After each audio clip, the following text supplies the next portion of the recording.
Selamat pagi Bapak Ibu Saudara sekalian yang kami kasihi dalam Tuhan Yesus Kristus. Selamat berjumpa kembali dengan saya, Hari Lee, Gembala Sidang Restoration Christian Church di Los Angeles. Hari ini, hari Minggu, tanggal 3 Juli tahun 2022, dan pagi ini kita akan membahas berkenan kepada Allah. Yang kita ambil dari kitab Ibrani, pasal yang ke-11, ayat yang ke-6. Mari kita berdoa terlebih dahulu. Bapa Surgawi, kami terima kasih kebenaran firman-Mu tidak berubah. Langit bumi berlalu, tetapi firman-Mu kekal.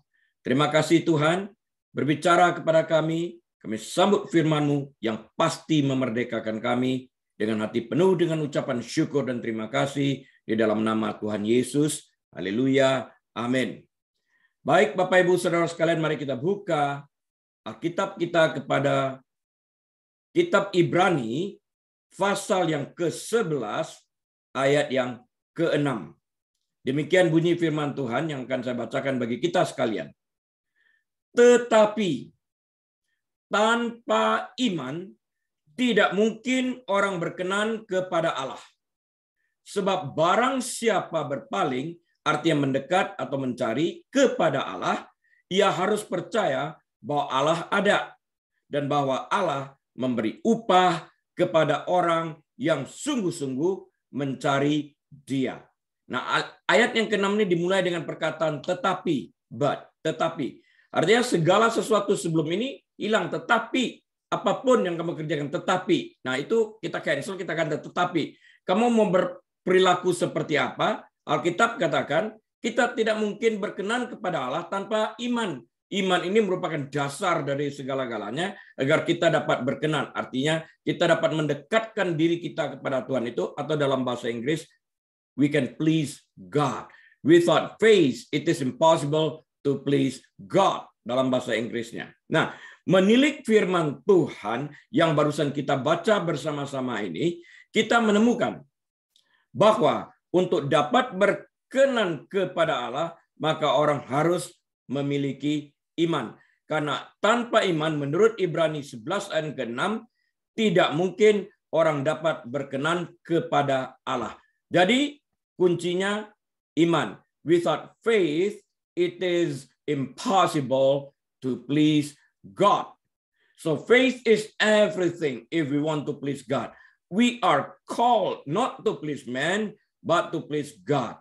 In order for us to be able to please God, then we need to have faith. Jadi iman merupakan syarat utama atau kunci untuk dapat berkenan kepada Allah. Untuk memiliki iman seperti ini, maka orang yang berpaling kepada Allah, kata Alkitab, mencari Allah atau mendekatkan diri kepada Allah, harus percaya bahwa Allah ada dan bahwa Allah memberi upah kepada orang yang sungguh-sungguh mencari Dia. Dengan segenap hati, dengan segenap jiwa, dengan segenap akal budinya, sungguh-sungguh mencari Tuhan. Nah, Allah berkenan dan memberi upah kepada orang ini. Artinya, berpaling kepada Allah, mencari atau mendekatkan diri kepada Allah adalah sesuatu yang berhubungan dengan hati yang bertobat. Dari hati yang bertobat yang menyebabkan kita dapat mendekatkan diri kepada Allah. Jadi upah yang Allah berikan kepada orang yang sungguh-sungguh mencari Dia adalah byproduct yang merupakan petanda bahwa Allah berkenan kepada dia. Jadi kalau Allah berkenan kepada dia, Dia memberi upah kepada kita, yaitu kita mencari Dia dengan sungguh-sungguh. Sedangkan perkenanan Allah kepada kita hanya mungkin terjadi jika kita beriman kepadanya. Nah, untuk dapat mengerti dengan baik bahwa kita hanya mungkin berkenan kepada Allah jika kita mempunyai iman, maka kita pertama-tama harus mengerti terlebih dahulu apa iman itu. What is faith? How can we please God without faith? Nah, in order for us to be able to understand what faith is, let us learn first what faith is all about. Untuk itu, mari kita pelajari terlebih dahulu apa definisi iman itu. Syukurlah, Alkitab memuat definisi jelas tentang iman dalam Ibrani pasal yang ke-11, ayat yang pertama. Saya kutipkan bagi kita semua. Ibrani 11 ayat yang pertama. Iman adalah dasar dari segala sesuatu yang kita harapkan dan bukti dari segala sesuatu yang tidak kita lihat. Sederhananya, definisi Alkitabiah tentang iman adalah mempercayai sesuatu yang tidak dapat dibuktikan secara eksplisit. Artinya mempercayai sesuatu yang tidak dapat kita buktikan secara eksplisit. Itu iman. Nah, kalau kita baca sekali lagi pelan-pelan ya. Iman adalah dasar dari segala sesuatu yang kita harapkan. Itu dasarnya. Dan bukti dari segala sesuatu yang tidak kita lihat. Nanti kita akan bahas pembahasan, kita bedah seperti apa. Nah, Alkitab mencatat seperti ini. Dalam Yohanes 20 ayat 25 sampai 29, sebuah percakapan antara Yesus dengan Thomas yang berbunyi sebagai berikut. Maka kata murid-murid yang lain itu kepadanya, kami telah melihat Tuhan. Sebagian murid mengatakan, kami telah melihat Tuhan, cuma Thomas belum. Tetapi Thomas berkata kepada mereka, sebelum aku melihat bekas paku pada tangannya, dan sebelum aku mencucukkan jariku ke dalam bekas paku itu, dan mencucukkan tanganku ke dalam lambungnya, sekali-kali aku tidak percaya. Ini pikiran dunia. Ya kan? Karena dunia menuntut bukti untuk dapat percaya. Jika kita telah melihat bukti, baru percaya, itu bukan iman. Karena Yesus berkata, berbahagialah orang yang tidak melihat namun percaya. Di sini Thomas meminta bukti. Aku ingin melihat, aku ingin mencucukkan jariku ke dalam bekas lubang paku itu, ke dalam lambung bekas luka dalam lembing itu. Nah, ayat 26. 8 hari kemudian, murid-murid Yesus berada kembali dalam rumah itu, rumah yang sama.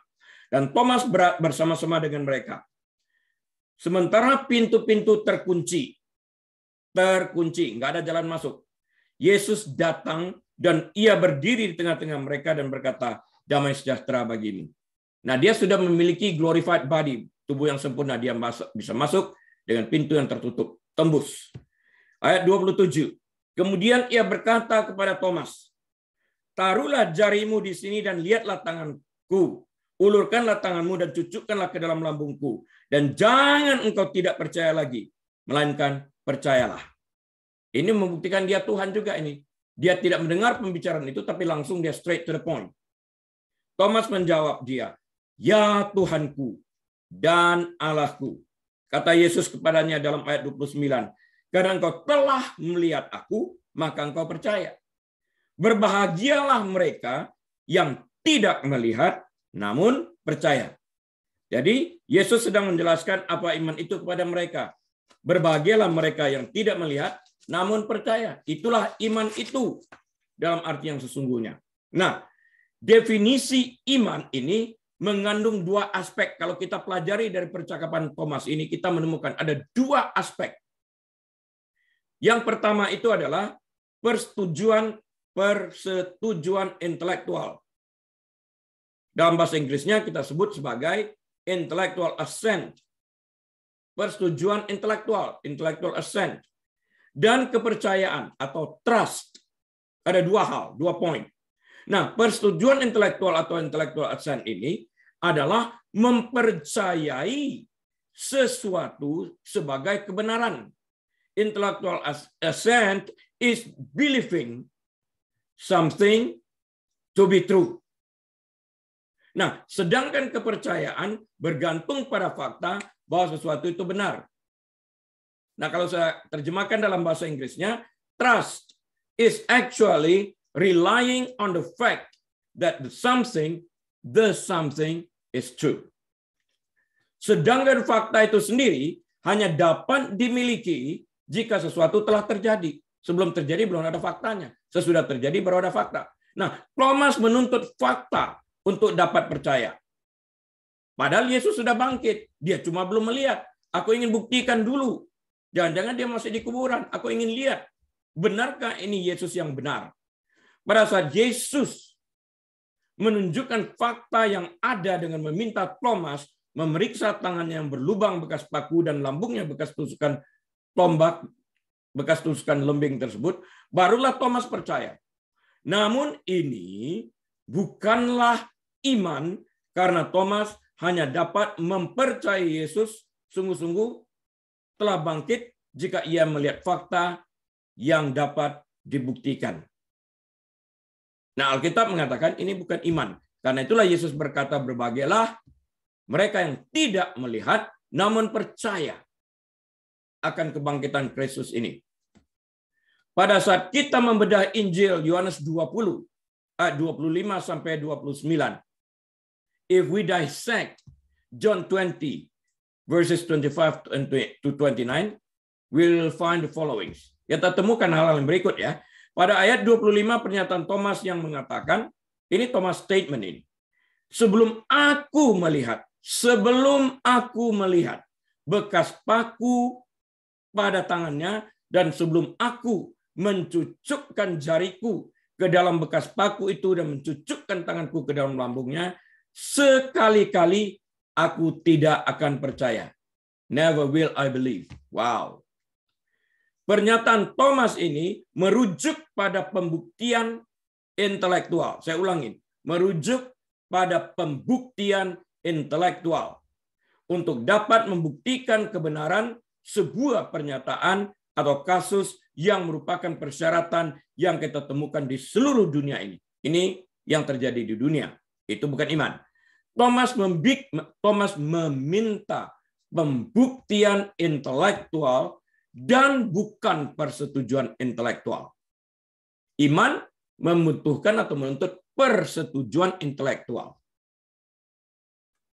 Dunia meminta pembuktian intelektual. Ya, ini bedanya di sini yang kita katakan tadi.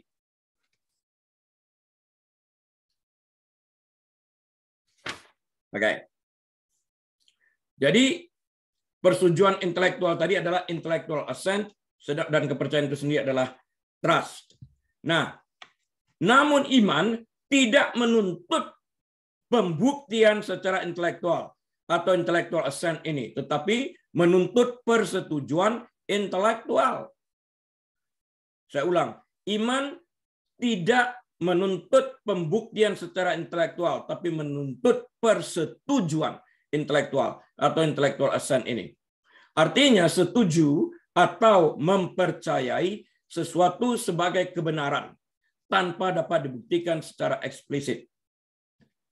Karena itu Yesus berkata dalam Injil Yohanes pasal yang ke-20 dan ke-28, karena engkau telah melihat aku. Artinya pembuktian secara intelektual, maka engkau percaya. Percaya karena melihat fakta yang ada. Jadi berbahagialah mereka yang tidak melihat, belum ada fakta, namun percaya. Pernyataan Yesus yang mengatakan berbahagialah mereka yang tidak melihat, namun percaya, merujuk pada kepercayaan bahwa fakta yang dipercayai, bahwa Yesus sudah bangkit, fakta yang dipercaya itu, sekalipun belum tersedia, sekalipun belum melihat, semata-mata berdasarkan persetujuan intelektual. Semata-mata percaya atas intellectual assent aja. Karena Alkitab mengatakan seperti demikian. Kita setuju kepada Alkitab. Artinya kita mempercayai apa yang Alkitab katakan. Ini iman, persetujuan intelektual. Sebuah kursi sering digunakan untuk membantu mengilustrasikan iman ini. Persetujuan intelektual atau intellectual assent ini adalah mengakui bahwa kursi adalah kursi, bukan sesuatu yang lain. Dan menyetujui bahwa kursi itu dirancang dengan tujuan untuk menopang orang yang duduk di atasnya. Kepercayaan yang sebenarnya adalah tindakan duduk di kursi sebagai bukti atas kepercayaannya. Bertindak atas dasar kepercayaan iman tanpa perbuatan mati. Jadi kalau kita perkatakan kursi ini mampu didudukin tanpa roboh, Kita harus membuktikan kepercayaan kita tersebut, kemampuan akan kursi tersebut dengan duduk di atas kursi. Ini iman. Nah, baptisan air merupakan contoh terbaik yang dapat kita ambil dari Alkitab. Seiring dengan ilustrasi kursi ini. Persetujuan intelektual assent ini mengatakan bahwa kita diselamatkan karena kasih karunia dari Tuhan oleh iman kita. Keselamatan ini dianugerahkan kepada kita. Thus we are saved by grace through faith alone. Kita percaya itu. Dalam hal ini kita setuju. We agree. Atau kita percaya, we believe, bahwa keselamatan yang dianugerahkan kepada kita itu adalah benar. Dan bahwa Yesus adalah juru selamat. So we believe that Jesus Christ is the Savior that saves our soul. We believe. Kepercayaan yang sebenarnya adalah the true believer. Orang-orang yang percaya tersebut. Kepercayaan yang sebenarnya adalah tindakan pada saat kita memberikan diri kita secara sukarela, freely, untuk dibaptis. Kita percaya Yesus itu Tuhan. Karena itu kita memberikan diri kita secara sukarela untuk dibaptiskan sebagai byproduct dari kepercayaan itu sendiri. Hal ini dapat dengan mudah dimengerti karena pada saat kita memberikan diri kita secara sukarela untuk dibaptis, orang-orang di sekeliling kita dapat melihat dari luar, eksternal, akan pengalaman internal kita yang mempercayai Yesus yang menyelamatkan kita. Jadi baptisan air itu adalah bukti dari pengalaman internal yang kita alami di dalam hati kita. Jadi baptisan air itu adalah bukti dari pengalaman internal kita yang dapat dilihat secara eksternal, outward experience, berdasarkan baptisan air. Itu bukti daripada iman. Dengan demikian, baptisan air itu adalah perpaduan, combination, antara satu, persetujuan intelektual, dan yang kedua, kepercayaan. Persetujuan intelektual mengatakan kita percaya Yesus menyelamatkan kita. Nah, itu terjadi di dalam hati kita. Tidak dapat dilihat orang lain. Agar dapat dilihat oleh orang lain, kepercayaan kita ini kita ajukan dengan meminta agar kita dibaptis yang datang dari hati kita secara sukarela. Nah, pengalaman baptisan ini, outward experience ini, dilihat oleh orang banyak sebagai bukti daripada iman kita. Apa yang terjadi dalam diri kita sekarang dilihat dari luar. Kepercayaan terhadap apa? Kepercayaan terhadap persetujuan intelektual dalam arti kita percaya bahwa persetujuan intelektual itu merupakan fakta. Thus, we are saved by grace through faith alone. Ini kita tonjolkan keluar. Ini kita akui, dilihat orang, dikukuhkan melalui baptisan air. Jadi, memahami ada dua aspek. Yang pertama, persetujuan intelektual, bukan pembuktian seperti yang diminta dunia, tapi setuju dengan Alkitab nih, persetujuan intelektual. Dan kepercayaan. Iman ini sangat penting. Jadi, dua aspek iman ini sangat penting. Banyak orang percaya fakta tentang Yesus Kristus. Banyak orang secara intelektual akan setuju dengan fakta-fakta yang Alkitab katakan tentang Yesus. Tetapi mengetahui fakta-fakta itu sebagai kebenaran bukanlah apa yang dimaksudkan dengan iman. Kita tahu, kita memiliki fakta. Itu belum tentu iman. Sampai kita melangkah. Definisi Alkitabiah tentang iman membutuhkan persetujuan intelektual terhadap fakta. Artinya percaya, sekalipun belum dapat dibuktikan secara eksplisit. Dan kepercayaan pada fakta berdasarkan persetujuan intelektual itu benar. Suatu saat kita akan melihat kebenaran itu. Saat kita bertemu dengan Yesus ini. Kita melihat kebenaran itu. Itu iman di dalam hal ini. Bahwa Alkitab tidak berbohong. Bahwa Alkitab mengatakan kebenaran. Langit bumi berlalu, firman Tuhan kekal. Karena itu yang tertulis selamanya, mulai dari awal sampai akhirnya, tetap sama. Kita mempercayai ini, itu iman.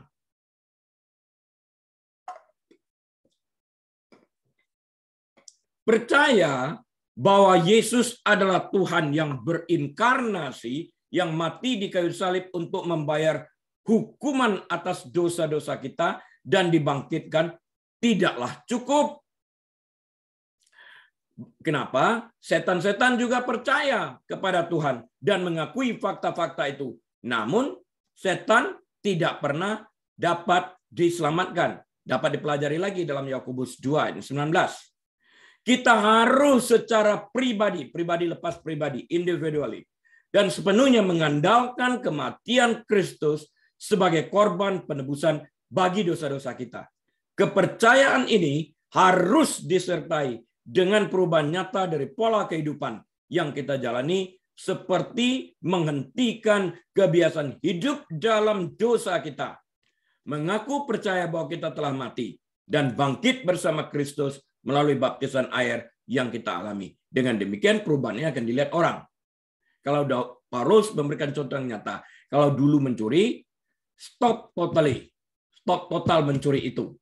Jadi kalau ada yang mengatakan biarinlah dia pelan-pelan, enggak ada. Karena Alkitab katakan stop total, mulai bekerja, hasilkan penghasilan, bantu orang kurang beruntung. Ada progres yang dikatakan di dalam Alkitab. Kalau berzina, stop berzina. Total, komplit. Tidak ada berangsur.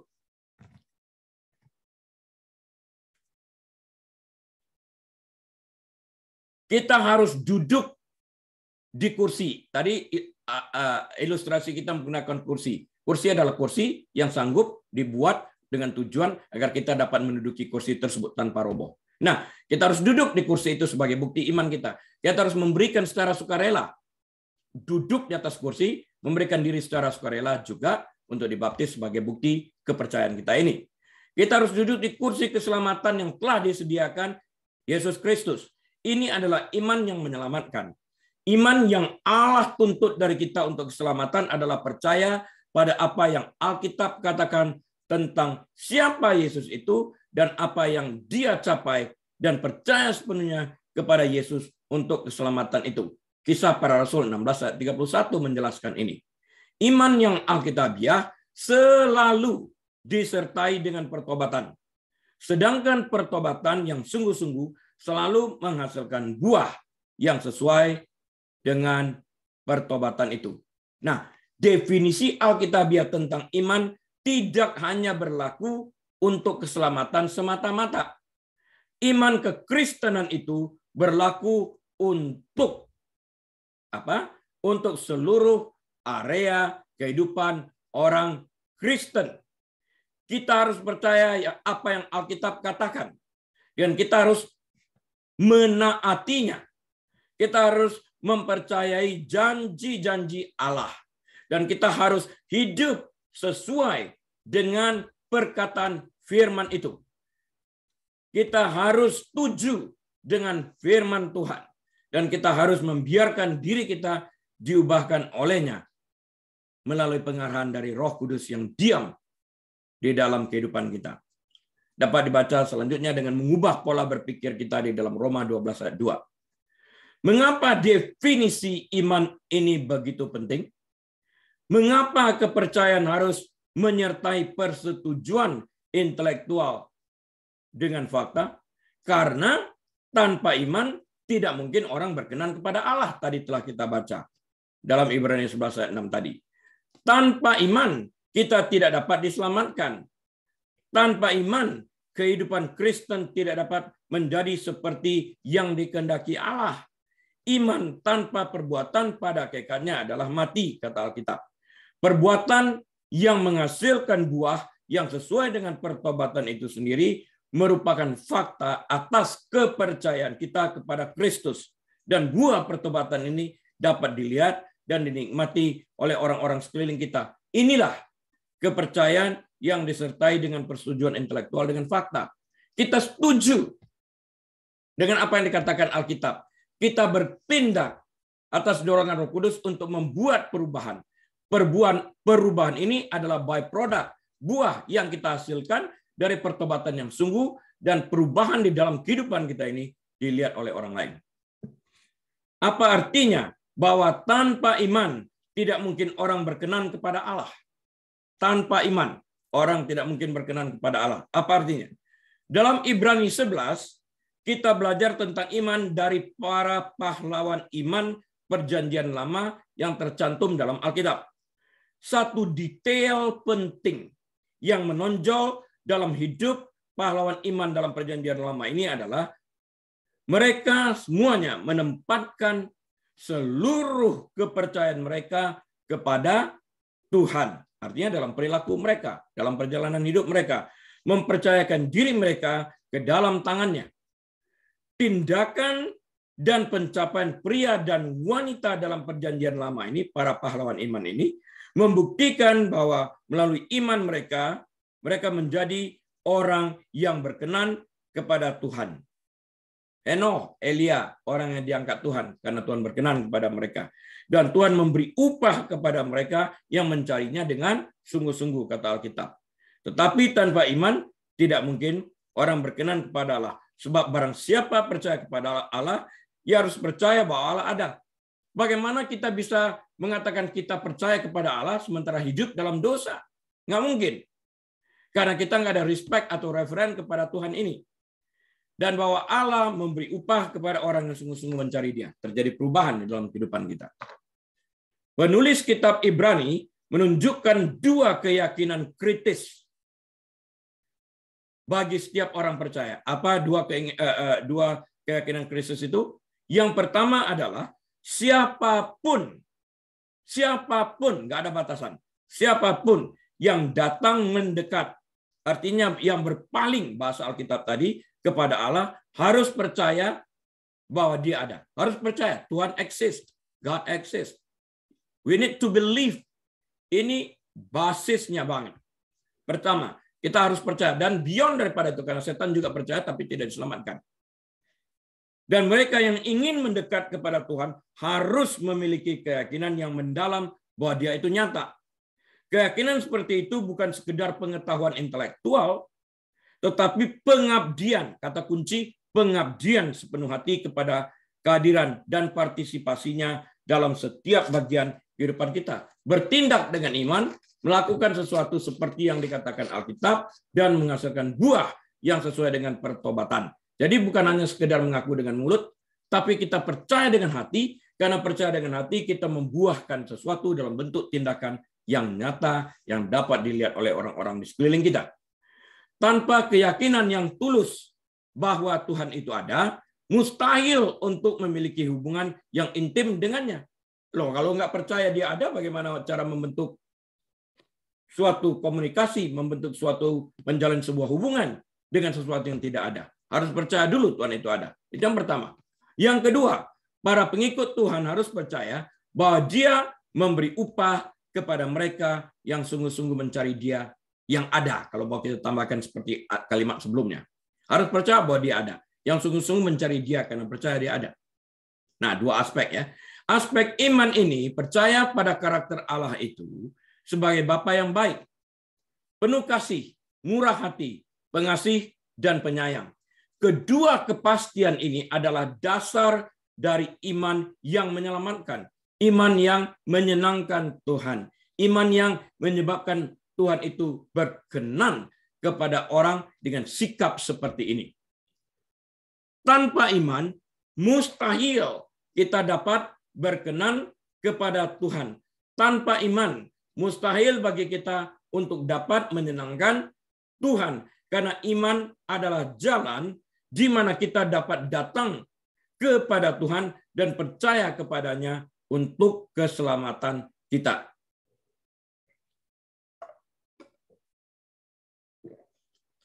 Dalam kebaikannya yang tidak terbatas, never ending, Tuhan menyediakan hal yang sangat kita butuhkan untuk dapat mendekat kepadanya. Seperti yang tertulis dalam Efesus pasal yang kedua, ayat yang ke-8 dan 9. Saya bacakan bagi kita sekalian. Efesus 2, ayat 8 dan 9. Sebab karena kasih karunia, kamu diselamatkan oleh iman. Itu bukan hasil usahamu, tetapi pemberian Allah. Dianugerahkan kepada kita. Ayat 9. Itu bukan hasil pekerjaanmu. Jangan ada orang yang memegahkan diri. Tuhan memberi kita iman yang dibutuhkan untuk dapat menjadi orang yang berkenan kepadanya. Bukan usaha kita. Tuhan dalam bahasa Inggrisnya dikatakan, He is the author and the finisher of our faith. Dia memberikan, menganugerahkan, dan menyempurnakan iman itu di dalam kehidupan kita. Jadi kita harus berjalan sesuai dengan proses itu. Ibrani 11 ayat 1 memberikan definisi atau setidaknya deskripsi yang baik tentang iman yang berkenan kepada Allah. Iman, saya ulang lagi, iman adalah dasar dari segala sesuatu yang kita harapkan. Saya tuliskan penjelasannya dalam catatan saya.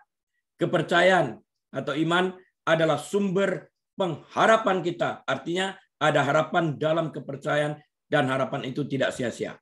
Itu adalah iman adalah dasar dari segala sesuatu yang kita harapkan. Dan bukti dari segala sesuatu yang tidak kita lihat. Ini adalah persetujuan intelektual atau intellectual assent ini tadi.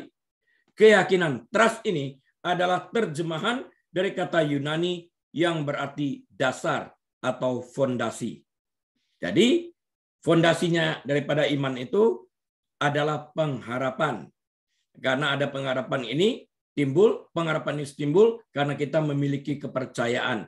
Kepercayaan artinya setuju kepada sesuatu yang terdapat di dalam Alkitab ini sendiri. Iman timbul melalui pendengaran. Pendengaran akan firman Tuhan. Setuju dengan firman Tuhan. Percaya kepada firman Tuhan. Ini adalah yang kita sebut sebagai intellectual assent ini tadi.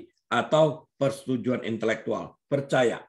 Kalau kita tidak percaya, waktu mendengar firman Tuhan, tidak akan muncul iman. Iman muncul, timbul akibat mendengar firman Kristus ini.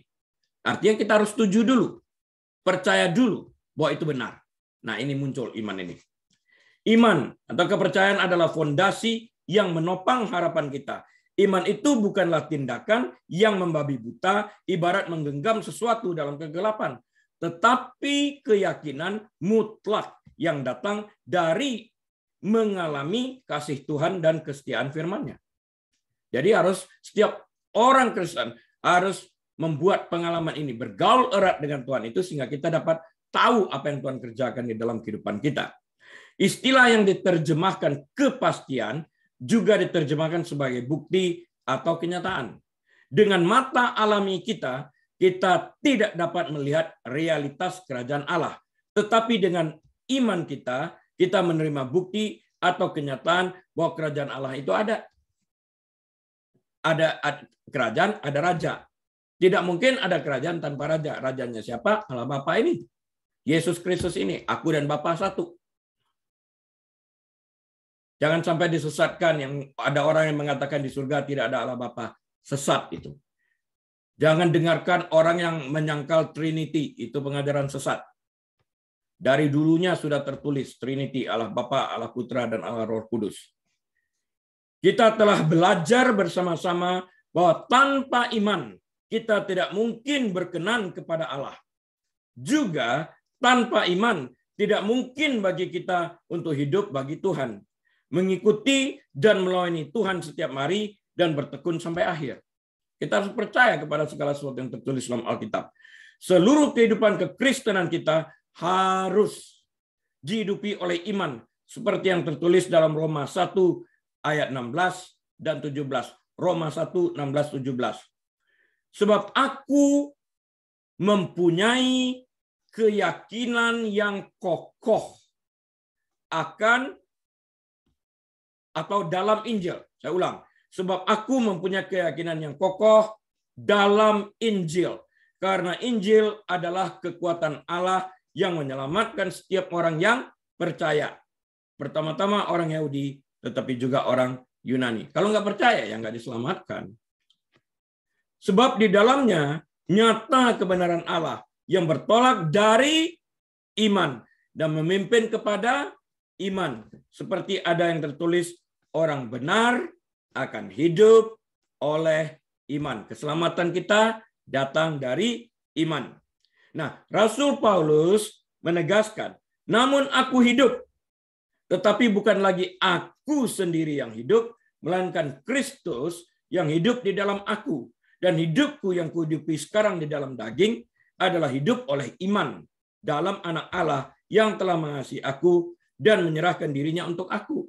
Nah, kalau dia berani mengaku demikian, maka perubahan yang nyata harus terlihat di dalam kehidupannya. Kita lihat dan kita saksikan perubahan yang nyata terjadi dalam kehidupan Rasul Paulus sejak dia mengalami perjumpaan dengan Kristus dalam perjalanan ke Damaskus.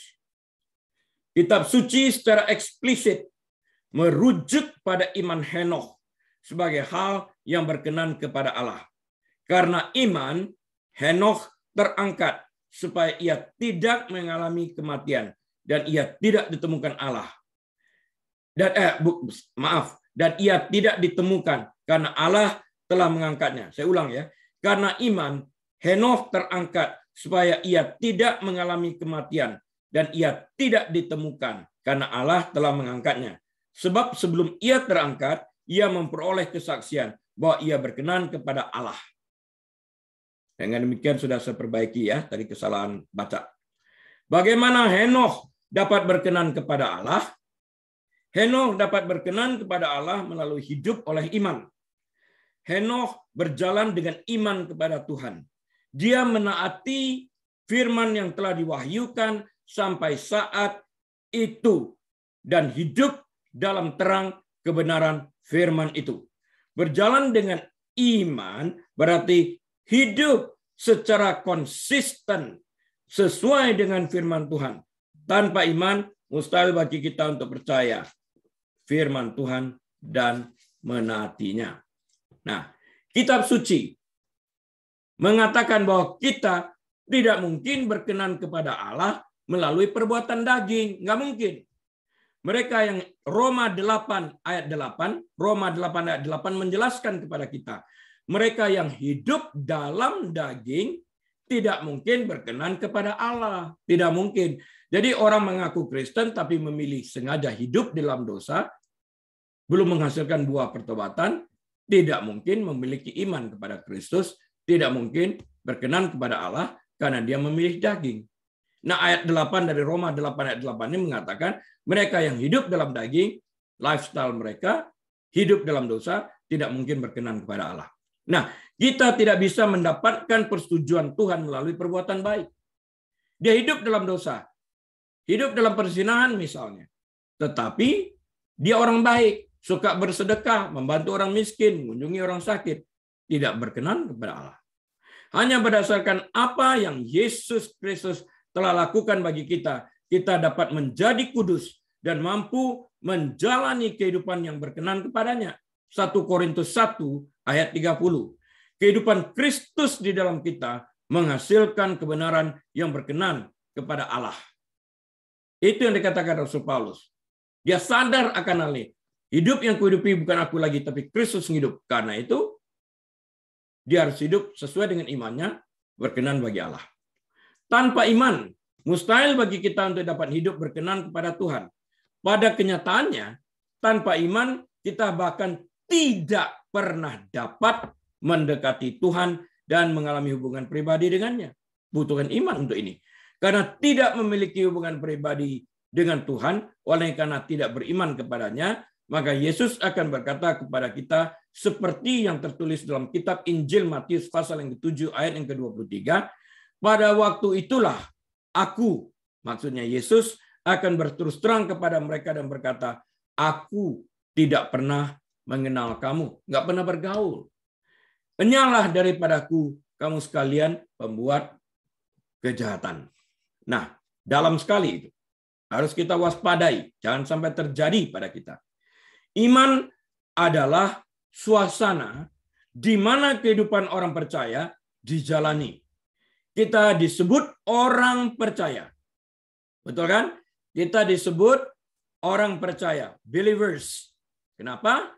Karena kita terus-menerus menaruh iman setiap hari, setiap saat, bukan sesekali. Ya. Kita disebut orang percaya karena kita terus-menerus menaruh iman, kepercayaan, dan keyakinan kita kepada Tuhan. Dengan iman, kehidupan kekristenan kita dimulai.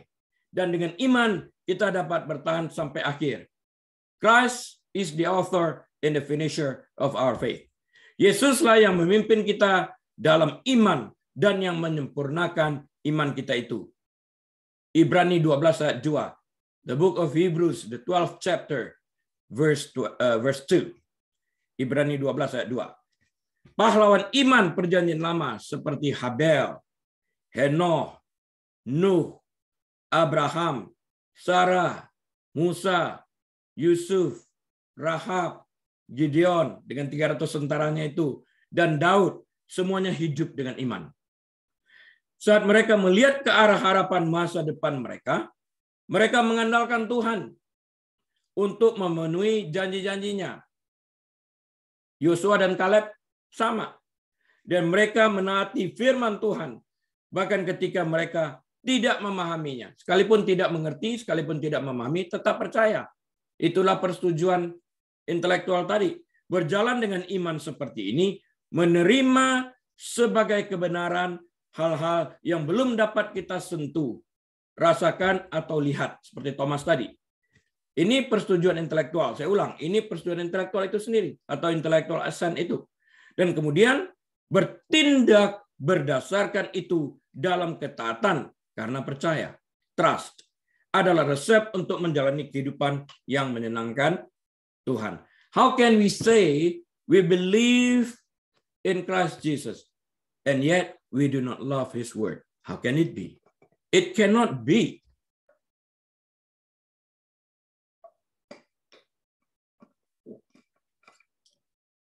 Kita mungkin tidak melihat diri kita sekarang seperti yang dilihat Allah. Kudus dan dibenarkan oleh pengorbanan Yesus Kristus. Tetapi ketika kita menerima bukti dalam firman Tuhan seperti yang tertuang dalam Roma 10 ayat 17 dan bertindak sebagai tanggapan kita untuk mengalami persekutuan dengannya, maka kita mulai hidup oleh iman. Dan itu berkenan kepada Tuhan. Jadi iman itu adalah sesuatu yang menyenangkan Tuhan. Bertindak sesuai dengan iman itu. Kita lakukan. Yang tadi contohnya duduk di kursi itu. Kita percaya. Bagaimana kita bisa menyenangkan Tuhan? Atau bagaimana kita bisa berkenan kepada Tuhan? How do we please God? Menyenangkan Tuhan atau menyenangkan Tuhan harus menjadi tujuan semua orang percaya, yaitu semua orang yang percaya kepada Kristus. Persyaratan bagi semua orang yang ingin menyenangkan Tuhan adalah mereka harus mencari Tuhan dengan iman, berjalan di dalam roh dan bukan di dalam daging. Tadi Roma 8 ayat 8, hidup dalam daging atau berjalan dalam daging ini tidak dapat menyenangkan Tuhan. Jadi, sekali lagi, persyaratan bagi semua orang yang ingin menyenangkan Tuhan adalah mereka harus mencari Tuhan dengan iman, berjalan di dalam roh dan bukan di dalam daging, dan berjalan sesuai dengan panggilan kita dalam ketaatan dan ketundukan kepada kehendak Tuhan, sehingga kita dapat berada di tempat di mana Tuhan inginkan kita berada. Hal-hal ini mungkin tampak mustahil untuk dilakukan, tetapi Tuhan ingin kita menyenangkan Dia. Dan Dia memungkinkan kita untuk menyenangkan Dia. Kita dapat melakukan hal-hal ini dengan kuasa Roh Kudus yang tinggal di dalam hati kita. Paulus mengingatkan orang-orang percaya di Roma bahwa mereka yang hidup dalam daging tidak mungkin berkenan kepada Allah. Tadi telah kita baca dalam Roma 8 ayat 8. Jadi langkah pertama untuk menyenangkan Tuhan adalah menerima pengorbanan yang telah Yesus sediakan untuk membayar upah dosa kita dalam kematiannya di kayu salib. We need to accept His sacrifice on the cross to pay the penalty of our sins. We need to believe in that. Hanya melalui cara ini kita berada di dalam roh dan bukan di dalam daging. Kita harus melakukan ini dengan iman, karena tanpa iman tidak mungkin orang berkenan kepada Allah. Sebab barang siapa berpaling kepada Allah, ia harus percaya bahwa Allah ada dan bahwa Allah memberi upah kepada orang yang sungguh-sungguh mencari Dia, bukan? Tidak mungkin kita dapat diselamatkan tanpa beriman kepada Kristus. Kristus yang nyata ini harus lahir, harus datang. Karena upah dosa adalah maut. Dia harus membayar upah dosa yang dia yang tidak mengenal dosa, dibuat seakan-akan berdosa, sekalipun dia tidak berdosa, untuk menanggung dosa kita yang percaya kepada Dia, agar kita dibebaskan dari hukuman kekal akibat dosa tersebut. Minggu yang lalu telah kita bicarakan tentang hal itu. Dalam Roma 8, Paulus menjelaskan perbedaan antara natur berdosa dan natur mereka yang dilahirkan kembali oleh Roh. Mereka yang masih dalam dosa memiliki pikiran yang tertuju pada keinginan berdosa. Sedangkan orang-orang yang dilahirkan kembali oleh Kristus memiliki pikiran yang sama sekali baru, yang dikendalikan oleh Roh Kudus dan keinginan untuk hidup sesuai dengan Dia. Karena keinginan daging adalah maut, kata Alkitab, tetapi keinginan roh adalah hidup dalam damai sejahtera. Sebab keinginan daging adalah perseteruan terhadap Allah, karena ia tidak takluk kepada hukum Allah. Hal ini memang tidak mungkin baginya. Roma 8 ayat 6 dan 7. Ya, Roh Kudus membantu kita di dalam hal ini untuk dapat melakukan kehendak Allah ini. Jadi langkah pertama bagi orang percaya untuk menyenangkan Tuhan adalah memastikan, make sure bahwa kita berjalan dalam roh, bukan dalam daging. Periksa kehidupan kita itu. Periksa keinginan kita untuk membaca firman Tuhan ini. Apakah kita mendahulukan dunia atau kehendak Tuhan? Selanjutnya, kita harus hidup oleh iman. Ibrani 10 ayat 38. Tuhan tidak senang bergaul dengan mereka yang memiliki iman yang merosot, menjadi suam-suam kuku. Ya, luntur iman mereka, backslide. Karena mereka tidak percaya kepadanya, atau mereka meragukan kebenaran pernyataan dan janji-janjinya, atau yang tidak percaya bahwa jalan-jalannya benar dan suci dan sempurna. Kita tidak dapat mengatakan kepercayaan saya berkurang. Kamu percaya atau tidak percaya? Tidak ada iman setengah, nggak ada. Percaya atau tidak percaya, nggak ada yang separuh-separuh. Jika iman kita kepada Tuhan merosot, maka kepercayaan kita kepadanya pun akan merosot. Dengan pengertian lain, hilang. Dengan demikian kita menjadi suam-suam kuku. Ini efeknya. Dan pergaulan kita dengan Tuhan pun akan sangat berkurang dan menjadi sangat superficial. Sudah barang tentu hal ini tidak dapat menyenangkan Tuhan. Dan Tuhan pun berdasarkan kitab Wahyu akan memuntahkan kita pada akhirnya. Kamu tidak panas, tidak dingin. Kau suam-suam kuku. Alangkah baiknya jika engkau panas atau dingin. Karena engkau tidak panas dan dingin, aku memuntahkan kau, kata kitab Wahyu. Oleh karena itu, menyenangkan Tuhan adalah masalah hidup sesuai dengan ajaran-ajaran firman-Nya dan melakukannya dalam kasih. Pilihan. Kita selalu ingin menyenangkan orang yang kita kasihi, dan perjanjian baru penuh dengan nasihat untuk hidup benar dan mengasihi Kristus dengan mematuhi perintah-perintahnya. Yesus membuat ini sangat jelas.